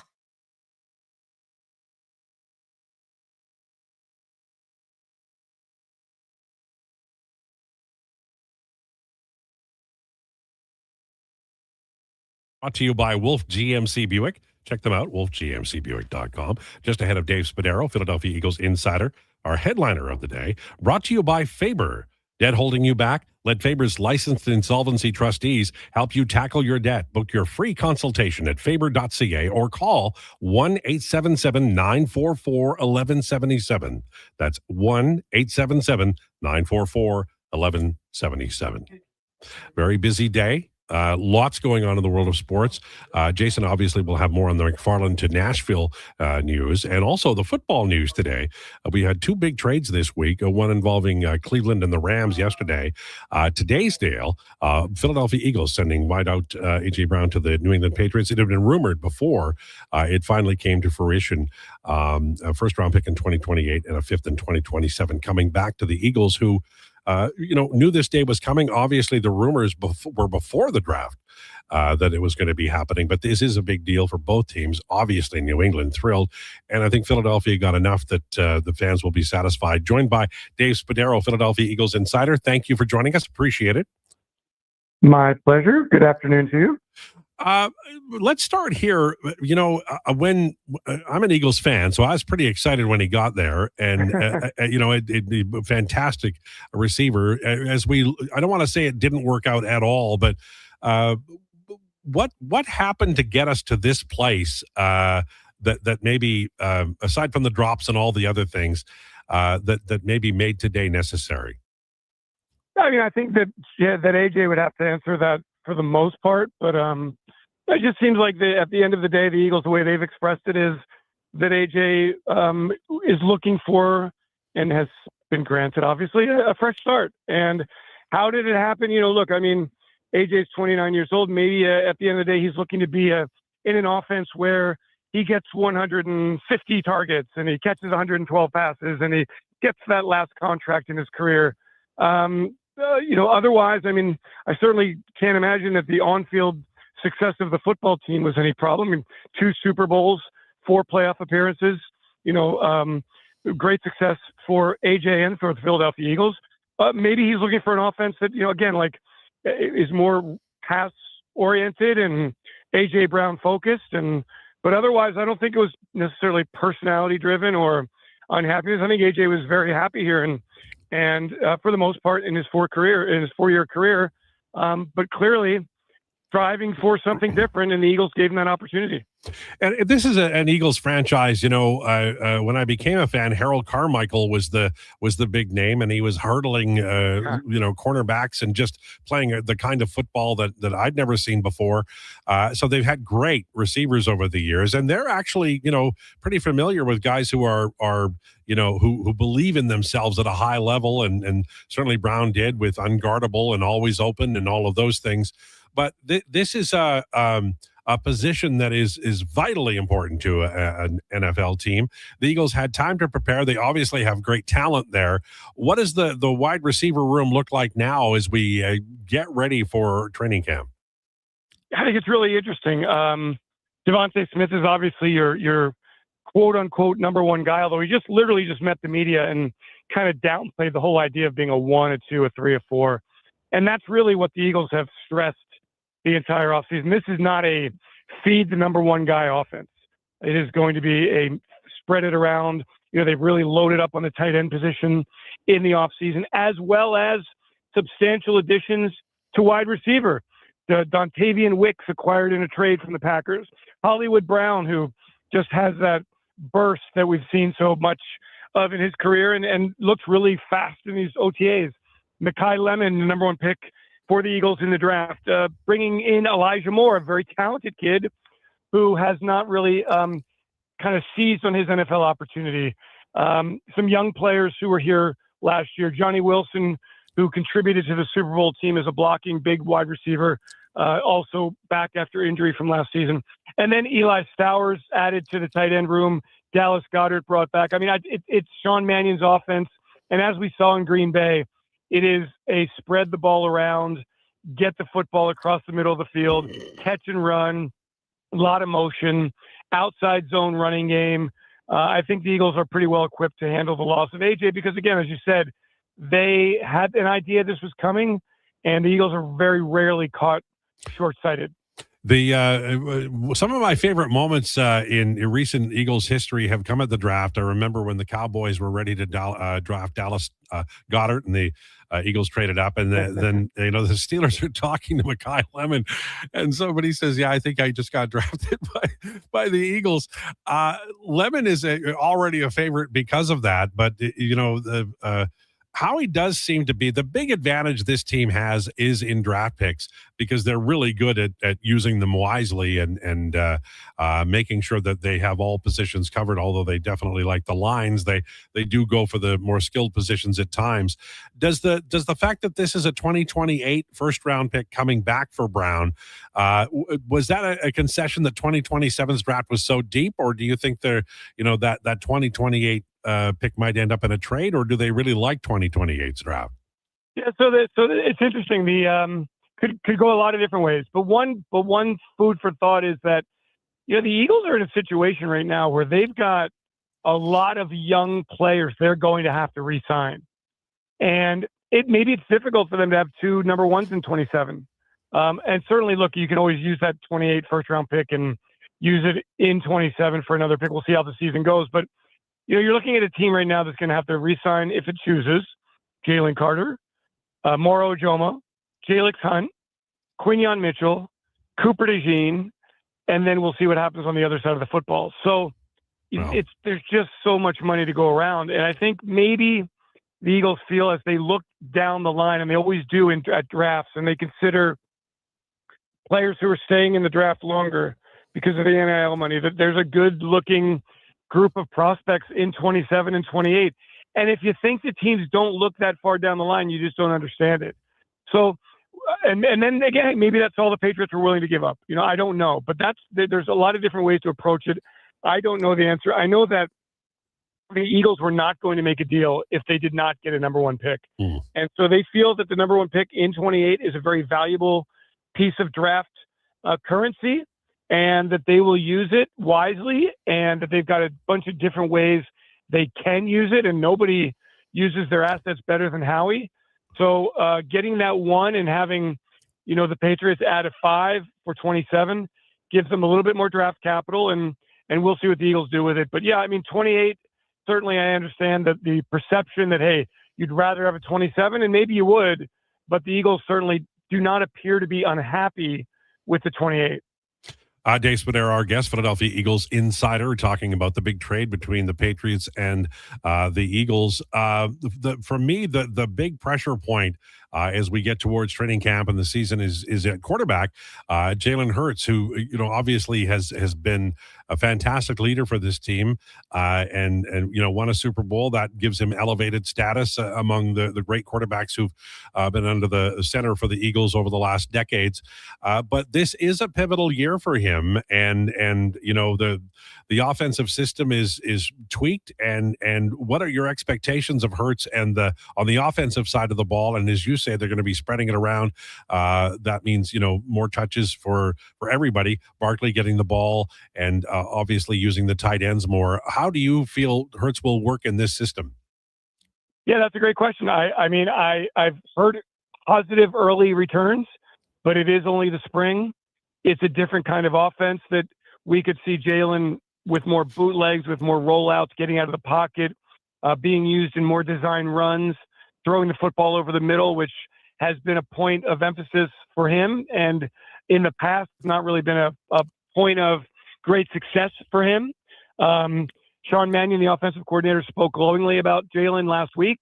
So that's a positive. But yeah, it's a big year for Jalen, as it always is. And he's risen to the occasion for the most part. I think it's fair to say this passing game has to be better than it was last year. And when you can't rely on 65-yard touchdown runs from your running back, as the Eagles got so many of them in 2024, you got to throw the football. You got to change things up. So it is a different kind of offense. It is another new offensive coordinator for Jalen Hurts. Sean Mannion is a rising star right now in the NFL. So it's a lot on his plate, a lot on Nick Sirianni's plate. It is no different any year in Philadelphia. There is always pressure and there's always doubts. And, for a quarterback who's been to 2 Super Bowls in the last 4 years and has played brilliantly in both of those games and who's got one of the top 10 winning percentages in the NFL. Jalen gets doubted a lot, and I think that really fuels him. And I think that there's a lot of wonderment about how he'll fill this role in this offense in 2026. And I think that's a challenge that Jalen Hurts will really relish. So this is something that I've always wondered about, and I'm thrilled to have the opportunity to ask someone like you about it, because I've watched the Eagles for a long time, and gifts from the Giants rarely come Philadelphia's way. So how did Saquon Barkley end up being what he is in Philadelphia? Well, I mean, I think what he was in New York was an incredibly productive running back. He's a star running back. But I also think we have to all understand that in the game of football, particularly at the NFL level, you are not going to go far if your offensive line is not playing at a high level. And in 2024, the Eagles were blowing people off the line of scrimmage. And all of a sudden, Saquon Barkley had some gap between the time he got the football and the time he saw a defensive player, unlike what was happening with the New York Giants, and he took advantage of that. Last year, the offensive line here was injured, beat up, broken down at times, and Saquon's numbers dropped dramatically to a level that most running backs would say, okay, not a bad year. But when you go from 2,000 yards to 1,100 yards, people go, what's going on here? It's crazy. This is crazy. So I think you kind of regress to the mean, and you understand that Saquon should be, if the offensive line does its part with a new offensive line coach, mind you, and a new offensive scheme, that the running game should be very good here. Just to make sure, the Eagles have Tank Bigsby. They went out and signed Dameon Pierce in free agency. They've got some depth along with Will Shipley at the running back position. They will try to be as balanced as possible, and they think that Saquon will be fresh legs, a lot of drive, a lot to prove to people, and a very motivated guy in 2026. And the final area I want to talk to you about is Howie Roseman.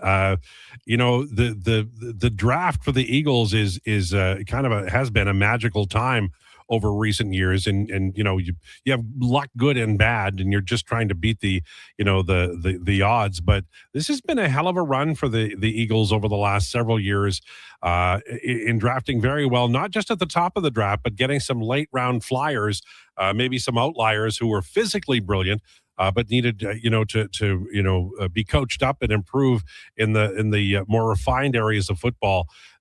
Historically speaking, I think we're going to look back at the Roseman era in Philadelphia and just in wonder and awe a little bit about the drafting that he's done. Yeah, I mean, certainly. Look, 2017, the Eagles had some brilliance in free agency.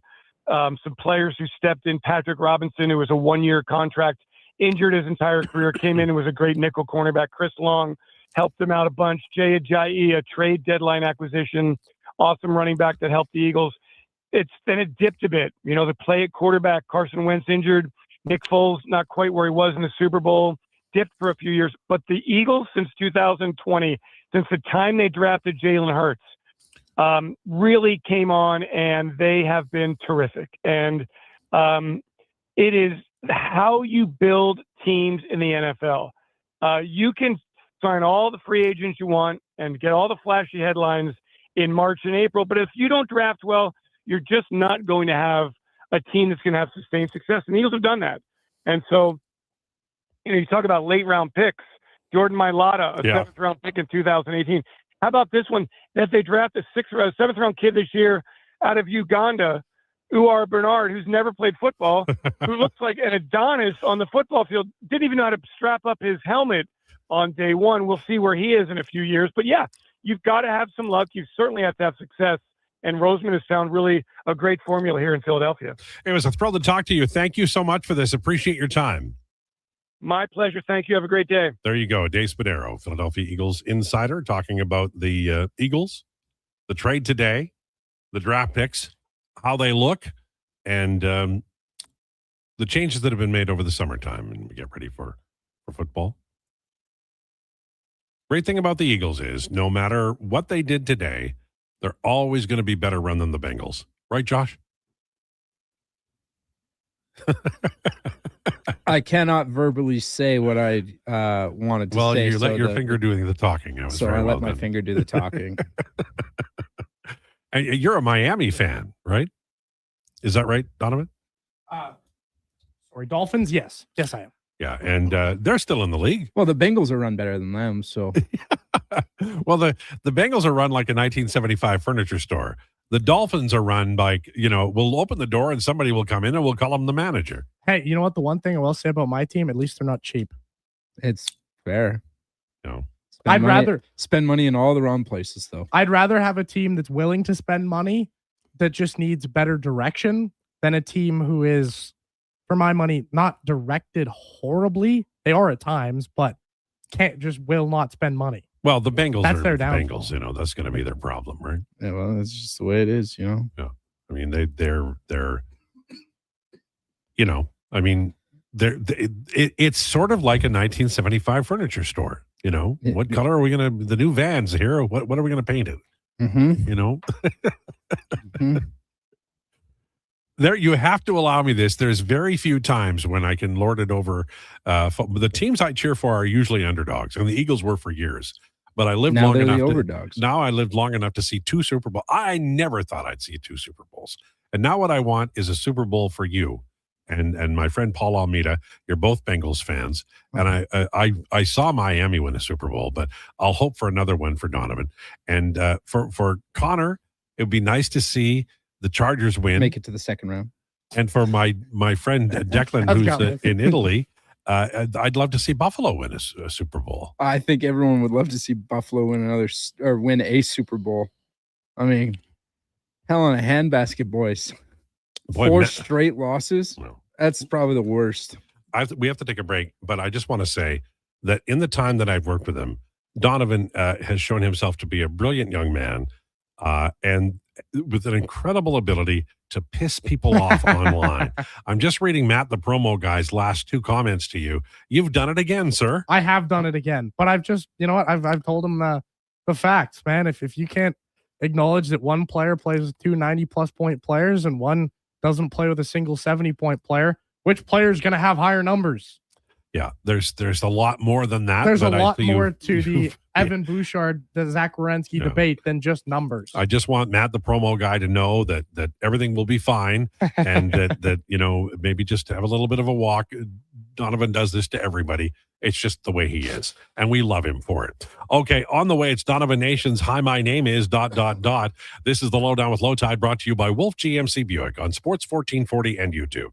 You don't just need property services, you need problems handled. HireGood provides cleanup, debris removal, site monitoring, and safety attendance across Edmonton. We reduce issues on your property, keep spaces safe, and take pressure off your team. We resolve real problems for businesses while creating real impact, because our team is built on second chances, and they show up every day ready to prove it. Visit hiregood.ca or call and mention Jason Krueger for a first-time discount. HireGood. Stable jobs create stable lives. Alberta is growing, but our highways are crumbling. Are you tired of the rough ride? In the last 15 years, our population has grown with hundreds of thousands more cars and trucks on our highways. Today, more than 15% of Alberta's highways are in poor condition. Cutting highway maintenance doesn't save money. It makes repairs more expensive. Don't let the government ignore the problem. Your MLA works for you. Tell them to fix our roads. Visit fixourroads.com for more information. A message from the Alberta Road Builders and Heavy Construction Association. At Wendy's, get a 10-piece nugget small combo for just $8.99.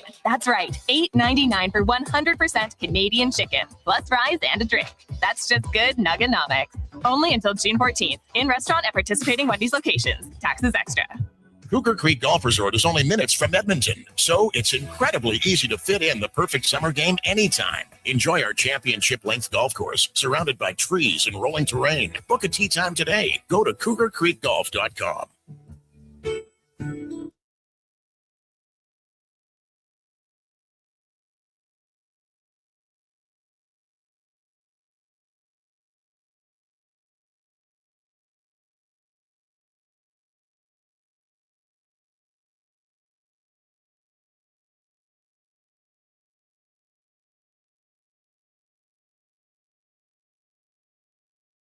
breaking down the fine art of sports, one rep at a time. The Lowdown with Lowetide. Thanks for checking out Sports 1440. Presented by Wolf GMC Buick. We're making it easy. WolfGMCBuick.com.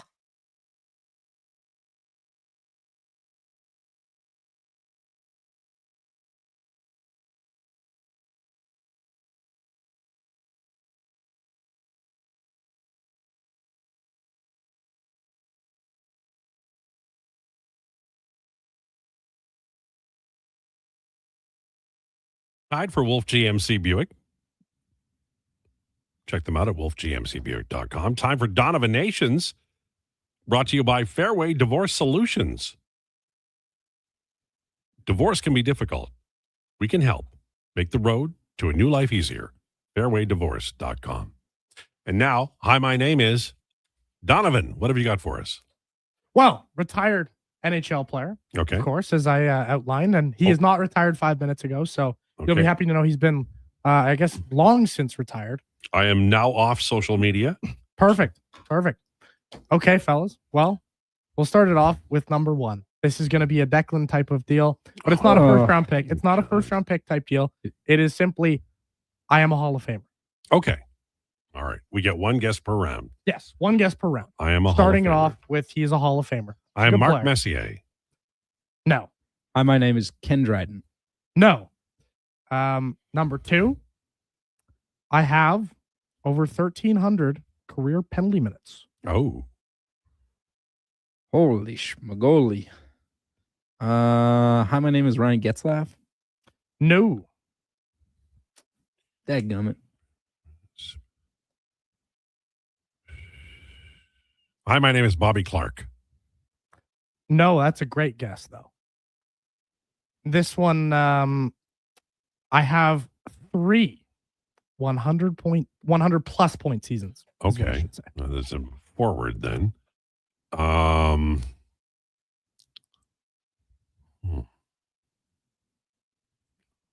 Rugged fellow. Mm-hmm. Scorer, but not excessive throughout his career. Mm-hmm. Hi, my name is Paul Coffey. No. I don't know how many 100-point seasons he had, but I know he had some, didn't he? But how many penalty minutes would he need? I have no the idea. Pims would be lagging behind there. Oh, yeah, you're right. You're right. Hi, my name is Dale Hunter. No, I like the guess, though. I like where her mind went there. I've played for 3 Canadian teams. Okay, that cuts down on that.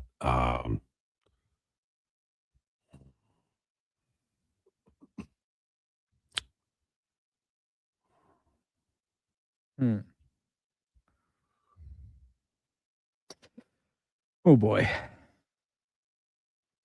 3 Canadian NHL teams. 3 Canadian NHL teams, yes. Okay.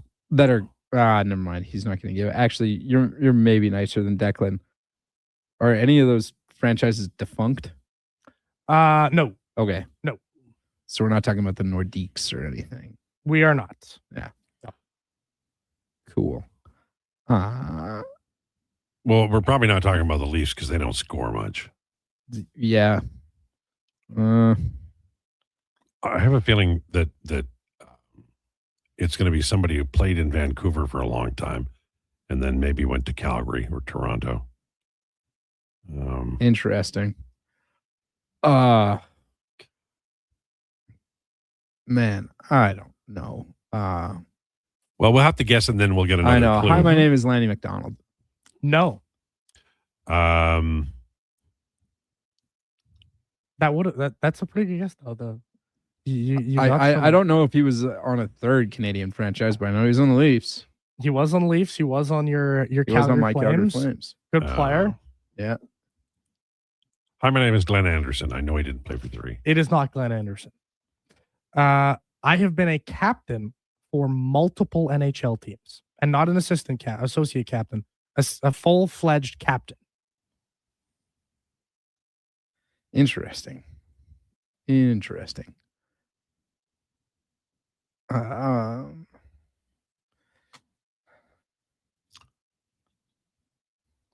Iginla didn't play for 3 Canadian teams, did he? No, he only played for 1, And then he was States the rest of his way. And Iginla was last week, so he wouldn't be Iginla. Well, again. he's a tricky guy. Yeah, but he only played for the Flames in Canada. I don't think it's an Oiler. No, I can't imagine it is either. I don't know. Now you got to start going through. Not that. Who could then I stop myself there? That would have been embarrassing. Linden only played for 10. I don't think he had that many PIMs, but he only played for 2, Montreal and Vancouver. Yeah. Gilmore, I don't know if Gilmore had enough penalties. Doug Gilmore. Hey, there you go. Two guesses on the text line were right there. It was Dougie Gilmore. I win once a year. I win this thing once a year. That's it was Dougie Gilmore. The next 2 clues, I have 1 Selke and 1 Stanley Cup. What did he win the Stanley Cup with? I'd have to look back again, but it was Calgary. Yeah, it would have been Calgary, would it not? Yeah, it would have been Calgary. Shout out. And then my 7th, this wouldn't have helped you, Josh, but I think this would have helped you, Tide. One of the things I'm remembered for is a double overtime goal against my old team in 1993. Yeah, that would have done it. Yeah. Dougie Gilmore. I wanted to make it a fun one. Yeah, well, you know what? The fun thing about that is that he was a great player. He really was. Yes. There are some players who I always wished had been Oilers. Gilmore as well. Mike Modano is another one. I always just really liked the way Mike Modano played. It was, and he had such great wheels. But Gilmore was a smart player. He was. That 89 Flames team was really good. I know that we're, constantly badgering young Josh here, but I loved McCrimmon on that team. McInnes was a great defenseman. Any team that has Blackhawks legend Theo Fleury on it, I mean, like using Calgary for what? Parts of 4 seasons? Yeah, parts of 4 seasons in Calgary. Yeah. But the thing I always remember about Theo Fleury is Sportsnet always shows the 6th game where he scored in overtime, but they don't show the 7th game where Esa Tikkanen scored in overtime to win that series. Oh, well. One of those guys, Doug Gilmore, at least for me, is one of those guys where, you remember about half the stops and then you just totally forget about, he hit 7 stops. St. Louis, Calgary, Toronto, Montreal. Yeah. Buffalo? Yeah. Did he hit the left coast at all? The left coast, he no. Sort of one team in the middle-ish, and then one team out east again. I don't know the other 2. Chicago. Okay, that makes sense. And the Devils. Oh, you know what? Something does ring a bell there.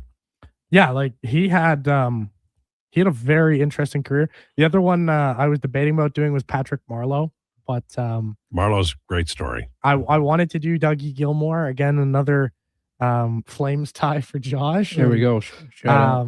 He was catering to both of us on there's this. Not there's not a lot of guys who can say they played for 3 different Canadian teams, multiple captaincies. And Don Cherry kissed him, I believe, right on the television. Oh, I mean, hey, happy Dougie Pride Gilmore, Month. hell of a career. Happy Pride. Gilmore was extremely popular in Toronto, extremely popular, and they didn't win, but they came hella close. And that's one thing that really did hurt the Flames was they kept making trades with the Toronto Maple Leafs during that era, and I don't think they won any of them. Now they keep making trades with the Vegas Golden Knights, except it's helping the Flames. Well, and helping the Knights. Yeah, honestly. I think the Knights are getting their due, but Calgary's building, so I mean the amount of work that's been done between those 2 teams, I think, has benefited both. Yeah. I wonder how much Rasmus Anderson's stock has dropped since being traded. I don't know to the Knights because he will. But I mean, the Knights are because the Knights are every night is an audition. The Knights are like Sam Pollock. They're like, Oh, You love bringing up Sam Pollock. Yeah, but Pollock would trade you if you turn 30. Yeah. Like Leo breaking up with you. When he was turned 25. Not anymore. I think he's turned open 26. Well, once you hit the 50s, I mean, it just it's yeah, it's the halfway plus 7 thing. Right? We all buy for that. Yeah. When somebody did that, says, hey, what's that thing in your back? That's what Yeah. you need. Right. So different. Just in the state.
Who's in? And Pete Marner from Dan Peace and Mitch Marner. William Carlson, he springs him in. And in one motion, there's Mitch Marner there. What a beautiful play there. He's got a second. Gets his head up, sees way there by between the legs. And William Carlson, perfect positioning. He looks and sees what's happening down the ice. Marner between the legs. And William Carlson.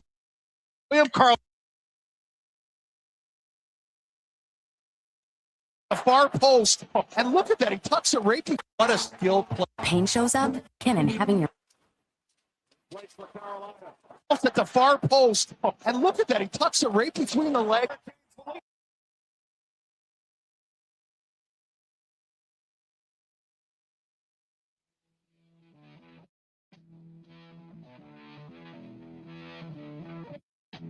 That, Alex Dalvecchio was the captain and Gordie Howe wasn't, Oh, well. And they all survived and won Stanley Cups together.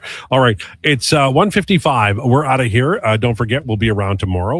Our friend Kevin McCurdy will join us. We'll talk about game 1 of the Stanley Cup final and whatever the Edmonton Oilers will be doing at that time. Maybe we'll hear more about the new coach.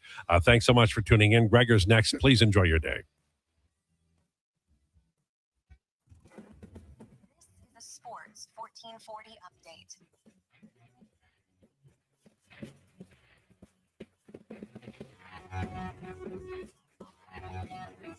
Portions of this Sports 1440 update is brought to you by Elks Nation. For the best Elks coverage year-round with podcasts and articles, go to elksnation.ca. Player interviews, game analysis, and more. The best green and gold coverage online, elksnation.ca. Game 1 of the Stanley Cup Final starting tonight is the Canes hosting the Golden Knights. The Preds hire former Avalanche general manager Craig McFarland, He becomes their president of hockey ops and GM. Zach Werenski has won the Norris Trophy. MLB action. The Jays are in Atlanta to play the Braves. Kevin Gausman getting a start for Toronto. Bryce Elder goes opposite for the Braves. The Phillies host the Padres. The Orioles clashing with Boston. The Cubbies, they host the A's. The Dodgers battling the D-backs, the Seahawks, in some NFL news, extending edge Derek Hall for 3 years and $42 million. Coming up next, it is the Jason Greger Show. I'm Donovan Paulson. That's your